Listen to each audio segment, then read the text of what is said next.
ناظرین آداب، آفتاب سخن میں آپ کا خیر مقدم ہے۔ ناظرین کہتے ہیں کہ شاعر کے حساس دل پر زندگی کی ہر تصویر اپنی چھاپ چھوڑ جاتی ہے۔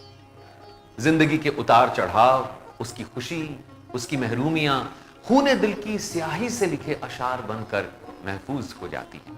تلوک چند محروم کی شاعری بھی ان کی زندگی کا آئینہ ہے۔ زندگی جد و جہد اور مشکلوں سے بھری ہوئی تھی۔ 1857 میں محروم پنجاب کی ایک تحصیل عیسیٰ خیل میں پیدا ہوئے۔ ان کے گاؤں کا نام تھا گاجراں والا، جو اب پاکستان میں ہے۔ گاؤں میں کوئی اسکول نہیں تھا، لہٰذا ابتدائی تعلیم نہیں ہوئی۔ میٹرک کی پڑھائی اپنے گھر سے 70 کلومیٹر دور وکٹوریا ڈائمنڈ جوبلی اسکول جا کر کرنی پڑی۔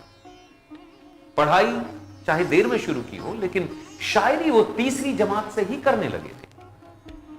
بیچ بیچ میں یہ سلسلہ ٹوٹتا بندھتا نظر آتا، لیکن جب بھی کوئی چیز ان کے دل کو چھو جاتی تو شعر بن کر نکلتی۔ محروم جب سینٹرل ٹریننگ کالج لاہور میں داخلے کے لیے آئے تو ملکہ نور جہاں کے مزار پر بھی گئے۔ مقبرے کی ویرانی دیکھ کر محروم نے ایک نظم کی، نور جہاں کا مزار۔ چوپائے جو گھبراتے ہیں گرمی سے تو اکثر، آرام کیا کرتے ہیں اس روزے میں آ کر۔ معمور ہے یوں گورے غریبانہ کسی کی، آباد رہے محفلے جانا نہ کسی کی۔ خود تلوک چند محروم کی زندگی بھی ویران اور اجڑی ہوئی تھی۔ اپنی شریک حیات اور بیٹی کی موت نے محروم کی روح کو زخمی کر دیا تھا۔ ان کی سوچ نے درد کا لباس پہن لیا تھا۔ بجھ نہیں سکتی جو دل میں آگ ہے بھڑکی ہوئی، ہو گئے دوزخ زمین و آسمان میرے لیے۔ لیکن محروم نے اپنی شاعری کو صرف اپنے درد کی عکاسی کا ذریعہ نہیں بنایا، انہوں نے زندگی کے مختلف پہلوؤں پر بھی نظر ڈالی۔ کائنات کے حسن و جمال سے متاثر ہوئے، تبھی تو آفتاب کے حسن کو دیکھ کر یوں کہہ اٹھے، تو راہ رو بقا کے لیے شمع راہ ہے، تو راہ رو بقا کے لیے شمع راہ ہے، تیرا وجود حسن، تیرا وجود حسن ازل پر گواہ ہے، تیرا وجود حسن ازل پر گواہ ہے۔ اے شمع دل فروز شبستان کائنات، اے شمع دل فروز۔ ناظرین آداب، اردو ایک زبان ہی نہیں تہذیب کا بھی نام ہے۔ شاعری کا کوئی مذہب نہیں ہوتا، نہ زبان کا کوئی مذہب ہوتا ہے۔ اردو میں جب بھی قومی اور وطنی شاعری کا ذکر آتا ہے، ایک طرف ہم چک بست کا نام لیتے ہیں، دوسری طرف تلوک چند محروم کا نام بھی لیا جاتا ہے۔ اردو میں قومی اور وطنی شاعری کی ایک مضبوط روایت پائی جاتی ہے۔ آج ہم تلوک چند محروم پر بات کر رہے ہیں۔ گفتگو کے لیے ہمارے ساتھ موجود ہیں مشہور شاعر اور نقاد پروفیسر عتیق اللہ صاحب۔ عتیق اللہ صاحب اپنے کارناموں کی وجہ سے پوری اردو دنیا میں جانے جاتے ہیں۔ دلی یونیورسٹی کے شعبہ اردو میں صدر رہے ہیں، آج یہاں موجود ہیں، آپ کا خیر مقدم ہے۔ میں معید رشیدی۔ عتیق اللہ صاحب، تلوک چند محروم کی شخصیت، ان کی شاعری کی جو خدمات ہیں، ان کا اعتراف کیا جاتا رہا ہے۔ تاریخ کی کتابیں گواہی دیتی ہیں کہ ان شعراء کو ہم نے فراموش نہیں کیا ہے۔ ان کی شاعری پر گفتگو کرنے سے پہلے ہم یہ چاہتے ہیں کہ ان کی شخصیت کے جو اجزائے پریشاں ہیں وہ یکجا ہو جائیں اور ہمارے ناظرین یہ جان سکیں کہ ان کی شخصیت اور ان کے سوانح کے خاص پہلو کیا ہیں۔ معید صاحب، یہ بہت اچھا سوال ہے، کیونکہ میں یہ محسوس کرتا ہوں کہ کسی بھی شاعر کی اپنی شاعری میں یا کسی بھی ادب کی کسی بھی صنف میں سے اگر اس کا تعلق ہے تو اس کی شخصیت کا کوئی نہ کوئی اثر ڈائریکٹ یا انڈائریکٹ، راست یا ناراست اس پہ پڑتا ہے، اور بلکہ یہ کہا جائے کہ زندگی بھر ایک ہانٹ کرتا ہے وہ زمانہ جو کہ اس کے بچپن کا زمانہ ہو یا اس کی خاندانی زندگی میں جو ایک طرح سے نشیب و فراز واقع ہوتے ہیں، تو ان کے اثرات اس کے فن پر ضرور پڑتے ہیں۔ بعض حضرات، بعض نقاد یہ بھی کہتے ہیں کہ بھئی ایک آبجیکٹیوٹی ہوتی ہے، ایک معروضیت ہونی چاہیے، لیکن شاعر سے معروضیت کا تقاضا کرنا ایک غلط دروازے پر دستک دینا ہے۔ ان معنوں میں اگر تلک چند محروم کو ہم دیکھیں، ان کی شخصیت کے بارے میں، ان کے سوانح کے بارے میں، تو یہ غیر منقسم ہندوستان کے صوبہ سرحد کا علاقہ، جہاں جسے عیسیٰ خیل میاں والی کہتے ہیں، وہاں ان کی پیدائش ہوئی تھی 1887 میں، یعنی 1887 میں۔ یعنی آپ ظاہر ہے کہ 1887 کا وہ زمانہ کہ جب یہ پیدا ہو رہے ہیں اور انجمن پنجاب نے نظم کی مناظمیں شروع کر رہے ہیں، تو نظم گوئی کی روایت کا آغاز ہو رہا ہے اور ان کا یہ پیدائش کا یہ زمانہ ہے۔ اس اعتبار سے 1887 میں حالی بھی تھے، آزاد بھی تھے، اسماعیل میرٹھی بھی تھے، درگا سرور بھی تھے، اور اس کے علاوہ نثر میں بھی بہت کام ہو رہے تھے، اور سر سید کی پوری تحریک اپنے عروج پر تھی۔ تو تلوک چند محروم کو بہت اچھا زمانہ ملا تھا۔ یہ بھی اسی خانوادے سے ان کا تعلق تھا کہ جو پیشے میں تو وہ زمیندار تھے اور کاشتکار تھے۔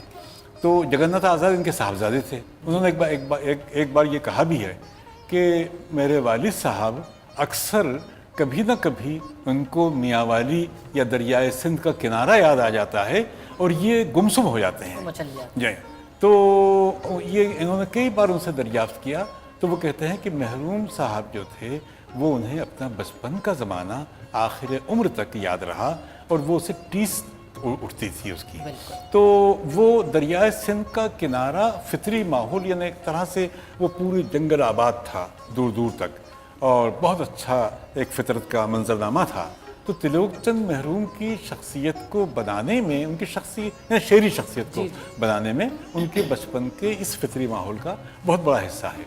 پھر یہ بھی ہوا کہ جب انہوں نے BA کی تعلیم پالی لاہور سے پائی، تو اس کے بعد وہ سیدھے محکمہ تعلیم میں چلے گئے، اور محکمہ تعلیم میں ایک درس و تدریس کا جو موقع ملا، تو ہو سکتا ہے کہ ان کے ذہن میں درس و تدریس کی وجہ سے بچوں کی نظموں کی طرف توجہ ہوئی، اور خواب طفلی نام کی جو ان کا مجموعہ کلام ہے، اس میں انہوں نے بچوں پر بہت نظمیں لکھی ہیں۔ اور ایسا بھی نہیں ہے کہ انہوں نے نصیحتیں لکھی ہوں، انہوں نے ہر طرح کی نظمیں لکھی، اور بچوں میں ایک طرح سے وطن کے جذبہ، وطن کے لیے کیا ہونا چاہیے، یعنی ایسا ماحول جب کہ پورا ملک محکومی میں اور غلامی کی زنجیروں میں جکڑا ہوا تھا، تو اس وقت بچوں کے اندر یہ شعور پیدا کرنا یہ بہت بڑی بات تھی بہت۔ اور ہمارے یہاں ادب اطفال کی جو روایت پائی جاتی ہے وہ بعد میں تو بہت اسٹیبلش ہوئی، لیکن ایک منظم طور پر جس طرح وہ روایت آگے بڑھنی چاہیے، وہ شاید اس زمانے تک بہت پائیدار نہیں تھی، لیکن اسماعیل میرٹھی ہمیں نظر آتے ہیں، حالی نظر آتے ہیں، اور تلوک چند محروم نظر آتے ہیں۔ تو ایسے بالکل انہوں نے شعوری طور پر، خاص تو اسماعیل میرٹھی کا نام تو بہت نمایاں ہے، بلکہ اس سلسلے میں پہلا نام ان کا لیا جاتا ہے، اور تلوک چند محروم نے بچوں کے لیے شاعری کی، اور آپ نے بتایا کہ درس و تدریس سے وابستہ رہے، اور شاید اسی وجہ سے ان کے ذہن میں یہ خیال آیا کہ بچوں کے لیے بھی شاعری کی جائے تاکہ ان کی تربیت ہو سکے اور ان کا ذہن بھی تیار کیا جا سکے قوم کے لیے، وطن کے لیے، شعر و ادب کے لیے۔ تو یہ بڑا نمایاں کام کیا تلوک چند محروم نے، جو ایک پوری روایت بعد میں بن گئی۔ میں اس سے دراصل ان معنوں میں بھی غور کرتا ہوں کہ صرف تلوک چند محروم ہی ہیں بچوں کی شاعری پر بہت زیادہ جنہوں نے لکھا، اور دوسرے جو ان کے معاصر تھے انہوں نے، یعنی درگا سہائے سرور ہیں، انہوں نے نہیں لکھا، ہری چند اختر ہیں، انہوں نے نہیں لکھا، فراق گورکھپوری اس کے بعد آتے ہیں جو کہ اسی عہد کے ہیں، محروم کے عہد کے، انہوں نے نہیں لکھا، جوش ہیں، انہوں نے نہیں لکھا۔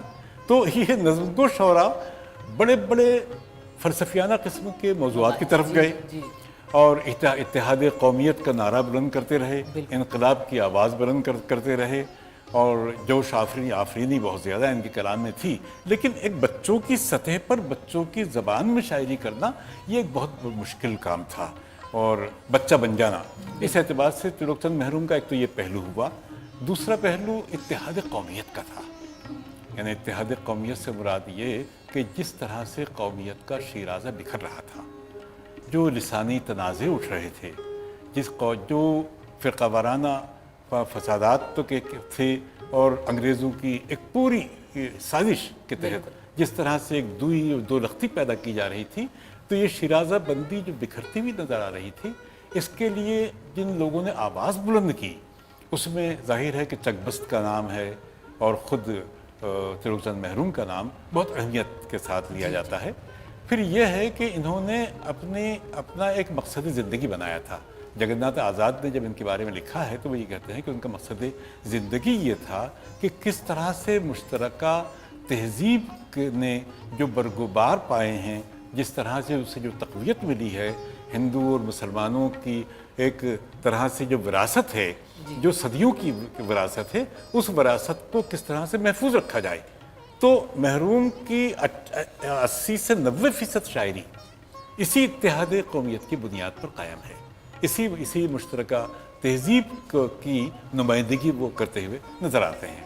اس لحاظ سے فلسفیانہ مضامین بھی ہیں، فلسفیانہ نظمیں بھی ہیں. ان نظموں کو بھی سامنے رکھیں تو ان کے یہاں حیت کی سطح پر تو کوئی تجربہ نہیں ملتا ہے.